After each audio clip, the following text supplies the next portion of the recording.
Hello and welcome to my podcast. Do me a favor, subscribe to the John Keim Report wherever you get your podcast. You're watching on YouTube, hit that like button, hit that subscribe button. You can find us there as part of Empire Media. And when you go to Empire Media, you can become a member of the show. See the word join, click on that.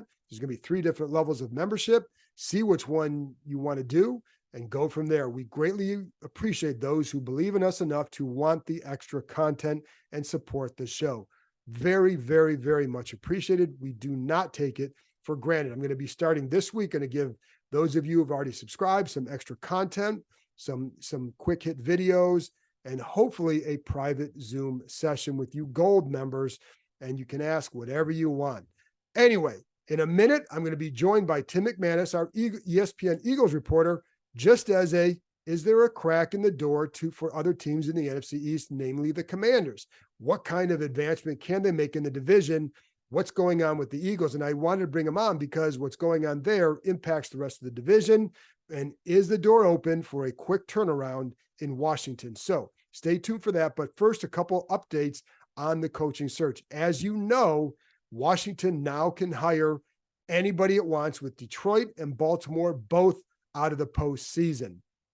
That means Ben Johnson's available. That means Mike McDonald's available. Washington is expected to have 5 interviews early this week. The expectation is that the interviews will be wrapped up by Tuesday night. That means a new coach should be named this week. It's hard to imagine them going beyond this week. I can't imagine the NFL wants them to extend it beyond this week into the week of the Super Bowl. This is the week to get it done. So it's very possible that we'll know somebody who know the next coach of the Commanders, perhaps by midweek, certainly by later in the week, if the interviews indeed wrap up Tuesday night. Now, there's a chance, because it's an ambitious schedule, interviewing 5 people over 2 days, that it could spill into Wednesday. Don't know if that's going to be the case, but they're going to be talking to Aaron Glenn, Ben Johnson, Dan Quinn, then Anthony Weaver, and Mike McDonald from the Ravens. So they'll get those done, and they'll satisfy all the Rooney Rule stuff. Everything will be good to go. They also interviewed Bobby Slowick last week in person, and then they're going to they interviewed Eric Bieniemy a few weeks ago. Also, there was some confusion about how many times Dan Quinn has interviewed with Washington. This is only his 2nd interview, so I think there was some confusion about that. But suffice to say, it's his 1st in person and 2nd overall. Now, Seattle, of course, is the other team that's out there with an opening, and there is a crossover as far as some interest. If both teams want Mike McDonald, they can now both talk to him, because Seattle would have been in trouble had Baltimore kept winning, because they did not interview McDonald via Zoom. That would have meant they would have had to have waited until the Ravens season was over to get to talk to him in person. So if they had gone on to the Super Bowl, they'd have been in big trouble. But because their season is over, both teams can now interview him in person. The other crossovers, Dan Quinn and, of course, Ben Johnson. And now the other part of this is, I think there's obviously been a lot of momentum or a lot of smoke around Ben Johnson in Washington. And that's because that's the expectation of people like me, a lot of media. That's when you talk to people in the league, that's the expectations that Washington will hire Ben Johnson. That doesn't mean they're going to hire Ben Johnson. It's just the expectation of people in the league, and it has been for a while. But we still don't know, because Washington isn't talking. Their leadership group has been very, very quiet. They're not letting stuff get out as far as who they favor or how the interviews are going, etc. Great tactic. Makes it tough on this end sometimes, but it's a very smart and a good tactic to take place, is to not saying a whole lot, because one of the things this organization hasn't done very good over the years is kept its mouth shut. So anyway, they're trying to change that, and it's starting with the coaching search. But the good thing for everybody here is that by the end of the week, I think we'll know who the next coach is, whether it's Ben Johnson, Dan Quinn, Mike McDonald, whomever. And again, I know all of you guys want Ben Johnson because of his offensive acumen. Just keep in mind, it's not going to come down necessarily to the interviews, because I think they already know a lot about these guys, but who do they believe and trust will be the best leader for the franchise? Because if you're just a good offensive mind, that's great, but you better combine it with leadership skills and then finding a quarterback, because that's always the key. If you do that, you can be a big success. And if they feel it's Ben Johnson, that dude will be here. But I think, again, he's going to be talking to Seattle as well. And so we'll see which place he would favor, and, and all that good stuff. Now, and also this week, the Senior Bowl is going on, so teams will be sending people down there. Washington will have its contingent of scouts down there. I think Adam Peters will be down there, I think, for a day. It's more important for the scouts to be down there. Everybody else can get footage. They can get footage of the interviews. They can get footage of practice. So if they're not there, they can still be clued in as to what takes place. And they're going to have all sorts of chances for more interviews at the combine and then the in-person visit. So, but that's like more and more teams, they're going to send their scouts. But a lot of certainly more than a few teams that don't send their coaches there because again, they want them back doing evaluation and other stuff. And you can get the practice footage, so they're okay there. And you can get, again, footage of the interviews. So that's going on this week as well. But the big thing will be who will be the next coach. That should be determined very soon. And I think we can all then be happy that that's over and then move on to see how does that person then put together their staff. Because as I've told you a few times, as others on the show have told you a few times, that is the most important step. Just getting a big name for the head coach or getting a good head coach, not enough. They've got to then hire the staff. That's got to be a key part of the interview is who would you hire for your staff? If you don't have a good staff put together, if they don't feel like it's a good staff, that would be a red flag. I'm guessing they're going to come in there with a pretty good plan for all of them. So anyway, that's it from me. So I wanted to talk to Tim McManus, our Eagles reporter, just to see how open is that door for other teams to make a move, and can Washington kind of close that gap in 1 year? So here's my conversation with ESPN's Tim McManus. Tim, while they search for a head coach down here and remake their organization, Philly seems to be in a state of flux this offseason. They have been the model franchise, I think, in that division for a while. How do you view this organization right now, where they're at? Yeah, I feel like they're at a critical point here, actually, John. And it's somewhat strange to say, because if you look big picture at Nick Sirianni and what he's done here, he's been in the playoffs 3 out of 3 years. He's got a 667 win percentage, and it was less than a year ago that his team was playing in the Super Bowl against the Chiefs and almost beat them. So to be saying that things might be a little bit more unstable at this point seems strange when you look at it from the bigger picture. But if you narrow the focus and look at how things transpired down the stretch for the Eagles this past year, you saw that there was a pretty significant collapse after a 10-1 start, a firing of a defensive, or it was a demoting, but essentially a firing of a defensive coordinator in mid-December, with an expectation that the defense would respond to a new defensive play caller, which did not happen and made it a lot worse. Offense loaded with talent, was never able to maximize it. Frustration was everywhere. And you could sense by the end of it on both sides of the ball, like, are the players properly responding to what's being coached? Do they understand what's being coached? Do they agree with what's being coached? And so all of that made for, this sense of turbulence that, at least to this point, has resulted in the firing of 2 coordinators and kind of the removal of some more of Nick Sirianni's power, where when we met with him a couple of days ago, he said that the new offensive coordinator is going to essentially be in charge of the offense, which is a departure from the way that it happened in the past, basically making Sirianni like a CEO head coach. And so, yeah, there's still fallout from a very disappointing ending to a season, and some big questions that get raised about how to move forward. And so again, like, you step back 2 months, it looks like they can rule the division for several years because of how they, it's a well-oiled machine, et cetera. How do do you look at them differently because of that? And, or you just go, hey, see how it shakes out? Well, I mean, as we know, like, winning is, cures a lot of ails. And obviously, if they get a new OC and DC in here, Vic Fangio is going to be the defensive coordinator. It's the guy they wanted last year. And if they get a dynamic offensive coordinator that breathes some life back into that offense and makes the core guys feel better about what they're doing, then yeah, we could see that the trajectory could start going back up there. But this season was weird, John, in that, like, it was almost like they were waiting for the losses to happen in order for the, the venting to start or the ground to start trembling. Like even at 10-1, this team didn't feel like a 10-1 team. There's a lot of expectation around this city, and a lot of frustration internally about what was going down.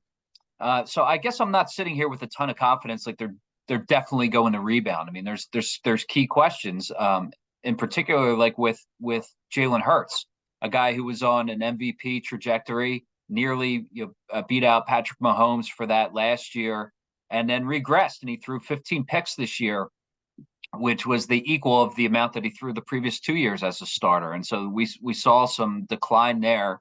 As we know, so much is attached to the quarterback. And so they have to, I'm still not like 100% convinced they're just going to rebound and be back to the Eagles that everybody's expecting. I think that there's some things that need to be sorted out. Quarterback, a big part of that. So you say, like, and I agree, when Washington played them twice, the first time I came away having concerns about that defense because I just saw a lot of holes. So, but they kept winning. But at 10-1, were there things that players were grumbling about? Is that what it was? Or it just like you just knew they weren't playing well? Yeah, there was grumbling that was happening behind the scenes defensively for sure.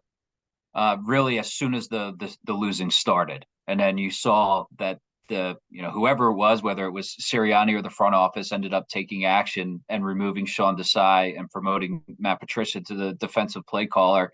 And you could sense uneasiness on the offensive side of the ball. Maybe it wasn't quite as soon as on the defensive side, but it wasn't long before you started sensing that there was at least frustration, if not cracks, that were going on. And what my reporting suggested is that that Hurts, was not particularly happy with the direction of the offense.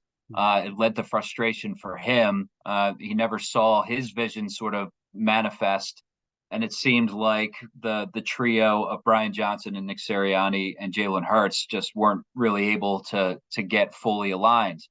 Now, an interesting wrinkle, because Brian Johnson was Jalen Hurts' guy. Like that's somebody that he's known since he was 4 years old, is very close with, and he's been fired. And so what's the ramification of that, if any, as it applies to your quarterback? Well, what else? In terms of Jalen? Because again, a year ago, like they got their guy for 5 years, whatever it is, right? Where are we at now with him? Is there, what are the questions about him now going forward? It's funny how going back to like the winning curing all ails, like last year when he was stoic and just acting like himself, where he's very serious and he's very driven and it's like head down studying all the time. It's football. That was looked at as, look at this, 24-year-old, mature beyond his years quarterback, the leader of leaders. And then the losing started to happen. And then there were questions that start coming. And it's like, is his head down too much? And is he leading in the right way? And does he need to, wrap his arms around guys more? And those kind of questions, I guess, start trickling in. And he said, the same things that when I was getting credit for last year, now people are trying to paint essentially as a detriment. And so we need to be careful not to go over the top here. I think that there definitely needs to be some growth when it comes to Hurts as a leader, and he needs to get back to that form that he had last year. But the right combination, I mean, this is why I think this offseason is so important, is because I do feel like it's a crossroads situation right now. Like for him to be getting back on that right track, to be feeling good about the coaches he's surrounded by, to be feeling good about the organization that he's in. I think that it needs to be massaged. I think that he needs to, he and the new offensive coordinator and Nick Sirianni, they all have to make sure that they're aligned so that, the product is what everybody's expecting. Do you think, do you hear them talking about Washington at all? What do you think the perception maybe is now with new owner and now Adam Peters in place and possibly Ben Johnson? Yeah, I feel like, Washington, just from the outside perspective, is on the upswing. Not like, I don't know that anybody's expecting it to be immediate, but certainly new ownership, couldn't get any worse type of thing. And people around here are familiar with Harris, and there's mixed opinions about him, I think. Of course, because he's the 76ers owner. So there's mixed opinions about him, but certainly I think everybody recognizes that it's an upgrade. And and I know that the buzz around Johnson is great. So that would obviously add a new element. And then, what are you doing at quarterback? And, Right. do you bring in, some real hope and optimism at that position too? So, yeah, I think that's the general feel. It's like not a threat quite yet, but, maybe could be in a couple of years. But because we always do our little NFC East picks, and we know how it's usually Philly and Dallas, and the stepchildren are the Giants and Washington. But in the past, when Snyder was here, like, did they ever see him as like any sort of a possible long-term threat? You know what I mean? Like, I mean, how would they view the organization under Snyder? Yeah, not as a threat. Yes. I mean, honestly, just being totally honest, it's Yeah, of kind of course. like Nobody should. as a dysfunctional mess, I guess. Yeah. And so and that's why I wonder now. And right now they got to worry about their own thing. They're not going to worry about Washington. But if it's just you're always curious about the perception outside of Washington, how things are going and how they might. I don't want to say that's the organization's take on it. Right. No, yeah. More like Philadelphia's take on it. Correct. Does that make sense? Like, yeah. Absolutely. Yeah. But it is like, it's a new day. And so it could, like you said, it could not get worse than what it was. And I'm surprised to hear that Philly sports fans might have a split opinion on an owner. It's very short on opinions here in Philadelphia. Listen, the best usually thing, right down the middle. Yeah, the best thing that I enjoy is, and not that I don't sit there and root for a team, win or lose, but Phillies talk radio the morning after a loss, even if they have been undefeated and they're 10-1 now, is just phenomenal. There's nothing like it. It's great. It's a very unique ecosystem to operate and work in and live in. It's just, your town is very passionate about football, long storied history. East Coast, like you can name, Boston and New York's and all those. There's a lot of great football towns, but I don't know if anybody is quite as wild or like invested in football and have that like just so like uniquely tied into their lives. Yes. About whether their lives are good. Based on the success or failures of their team. Yes. Listen, I grew up in Cleveland. I know how that goes. And that's Cleveland on steroids, right? Because like, it's just a bigger city. So you have more of that. But the other two more things on the roster. How do you view the roster? Because like you look at that, there's some questions of secondary, their D line looks pretty good, but like, how do you view the roster? And then even losing possibly Kelsey. Sure. Defensive side is where most of the needs lie. And you could really look at every level and say, yeah, they could use edge rushers. They could absolutely use linebackers. This has been a big deficiency for the Eagles over the long term. Usually they get away with it. Here they went a little bit extreme, got hit with an injury to Nakobe Dean, and it was just a problem all year. So linebacker is something that I think that they absolutely need to beef up. And you could even look at corners because both your guys are north of 30 on the outside, and Darius Slay and James Bradbury, and you had issues at the safety position. So really, Howie Roseman's going to have to be really busy about massaging that, bringing some new talent in, player development now under the new coordinator and Vic Fangio. And one thing that's interesting is you look back at Fangio's history and some of the defenses that were really good under him, and their linebacker play was really stout. I mean, guys like Patrick Willis and Navarro Bowman and Roquan Smith, right? So it's like they definitely need to bolster that up. And then on the offensive side of the ball, they seem to have a replacement plan in place with Cam Jurgens, who they drafted a couple of years ago and has developed. He played at right guard alongside Kelsey this year. They have a lot of faith in, how physical and intelligent he is, that obviously nobody's going to fill the shoes exactly with Kelsey, who's going to be a Hall of Famer, but they feel pretty good about the succession plan there. So most of it's going to be defensively and then just trying to, find some complementary pieces on offense to push that thing forward. Would Cam Jurgens also be at a game, bare shirt with no shirt on, drinking beer? Is that part of his repertoire too? No, I think you need a solid 13 years in the league before you hit that status, right? There you go. Before you can be hanging out with Taylor Swift and jumping out of boxes bare-chested in Buffalo. Upstaging Taylor Swift. Unbelievable. Who thought that could be done? That's that's where you've got something going for you. And it probably didn't hurt his podcast at all either. So it's pretty funny when they kept showing that flashing to Taylor Swift, and then you just see like the big bare chested guy in the back.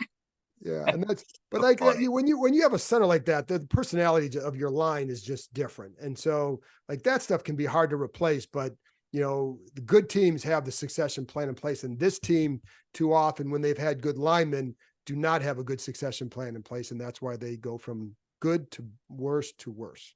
Yeah, though it is a good point that you raise in terms of like you don't replace that personality or that leadership.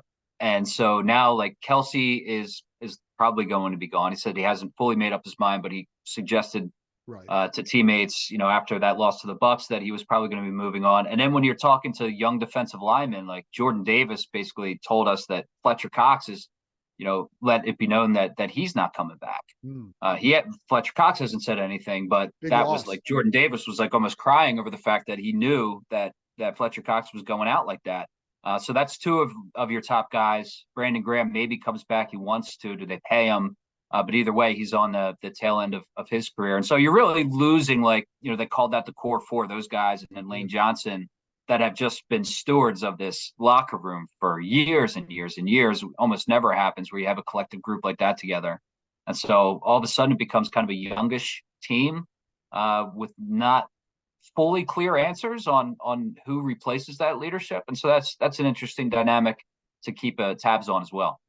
That's why I wanted to talk to you, because I just think it's an interesting offseason for them and therefore the NFC East, because they have been the model organization over the last several years. So Tim, thanks a lot for coming on, your insight. Great. Everything. Thanks. All right, John. Always my pleasure, man. Talk to you soon. All right.